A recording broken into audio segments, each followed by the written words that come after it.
ನಾನು ಪ್ರತಿ ಸರಿನೂ ನಿಮ್ಗೆ ಹೇಳ್ತಾನೆ ಇದ್ದೀನಪ್ಪ, ನೀವು ಕೇಳೋದೇ ಇಲ್ಲ.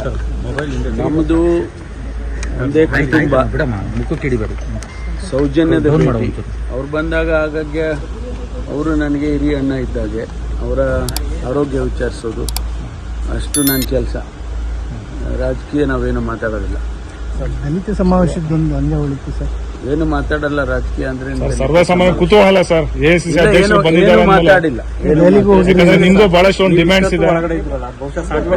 ನಾನಲ್ಲಿ ಒಳಗಡೆ ಹೋದ್ಮೇಲೆ ಎಲ್ಲ ಮಕ್ಕಳು ಮರಿ ಎಲ್ಲ ಮಾತಾಡಿಸ್ಬೇಕು, ಕಾಫಿ ಕುಡಿಬೇಕು. ಮನೆಗೆ ಬಂದ್ಮೇಲೆ ಅವೆಲ್ಲ ಆಗ್ಬೇಕಲ್ಲ ರೀ. ನೀವು ದೆಹಲಿಗೆ ಹೋಗಿರ್ಲಿಲ್ಲ? ಹೋಗಿಲ್ಲ. ಆ ವಿಚಾರದ ಬಗ್ಗೆ ಬೆಳವಣಿಗೆಗಳ ಬಗ್ಗೆ ನೋಡಪ್ಪ, ರಾಜಕೀಯದ್ದೇನು ಚರ್ಚೆ ಮಾಡಿಲ್ಲ. ಸ್ಪಷ್ಟವಾಗಿ ಹೇಳ್ತೀನಿ, ನಾನು ಕುಟುಂಬದ ವಿಚಾರಗಳನ್ನ ಚರ್ಚೆ ಮಾಡಿಕೊಂಡು ಮಾತಾಡಿಕೊಂಡು ಅವ್ರ ಆರೋಗ್ಯ ವಿಚಾರಿಸ್ಕೊಂಡು ಬಂದಿದ್ದೇನೆ, ಕಾಫಿ ಕುಡ್ದಿದ್ದೀನಿ, ಆಯ್ತಾ? ಅಷ್ಟು ಬಿಟ್ರೆ ಬೇರೆ ಏನು. ಕುಟುಂಬದಲ್ಲೂ ಕೂಡ ಇಬ್ರು ಪ್ರಭಾವಿ ರಾಜಕಾರಣಿಗಳ ಸರ್, ನೀವು ಮತ್ತೆ ಅವರು ಏನಾದ್ರು? ಅಲ್ಲಲ್ಲ, ಇದಾರಲ್ಲ, ಪ್ರಿಯಾಂಕ್ ಇದ್ದಾನೆ, ಆಮೇಲಿಂದ ರಾಧಾಕೃಷ್ಣ ಅವರು MP ಆಗಿದ್ದಾರೆ, ಆಯ್ತಾ? ನಾವೆಲ್ಲ ಈಗ ಮಾತಾಡ್ಕೊಂಡು ಬರ್ತೀವಿ, ಅಷ್ಟು ಬಿಟ್ರೆ ಬೇರೆ ಏನಿಲ್ಲ.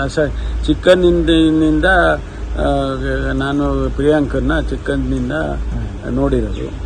ಆಮೇಲೆ ರಾಧಾಕೃಷ್ಣ ನಾವು ಎಲ್ಲ ಒಂದು ಆಯ್ತು 45 ವರ್ಷದ ಫ್ರೆಂಡ್ಶಿಪ್ಪು, ಆಯ್ತಾ?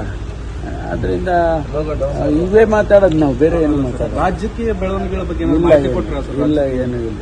ಅವರು ಕೇಳಿಲ್ಲ, ನಾನು ಕೊಟ್ಟು. ಹಿರಿಯಣ್ಣ ಅವರು ನಿಮ್ಗೇನಾದ್ರು ಅವ್ರಿಗೆ ಆದಂಥ ಚಾನೆಲ್ಗಳಿದೆ. AICC ಪ್ರೆಸಿಡೆಂಟ್ಗಳಿಗೆ ಚಾನೆಲ್ ಇಲ್ಲ, ಅವ್ರು ತಗೊಳ್ತಾರೆ ಮಾಹಿತಿ. ನಮ್ಮ ಹತ್ರ ಏನು ಕೇಳಿಲ್ಲ, ಅವ್ರೇನು ಕೇಳಿಲ್ಲ, ನಾನೇನು ಹೇಳಿಲ್ಲ. ಸರ್, ಈಗ ಸಹಜವಾಗಿ ನಿಮ್ ಬೆಂಬಲಿಗರೆಲ್ಲ ಮಾತಾಡ್ತಾ ಇದ್ದಾರೆ ಸರ್, ನಾಯಕತ್ವ ಬದಲಾವಣೆ ಆದ್ರೆ ನಮ್ ಸಾಹೇಬ್ರಿಗೆ ಅವಕಾಶ ಇದೆ ಅಂತ. ಬರೋಣ ಸರ್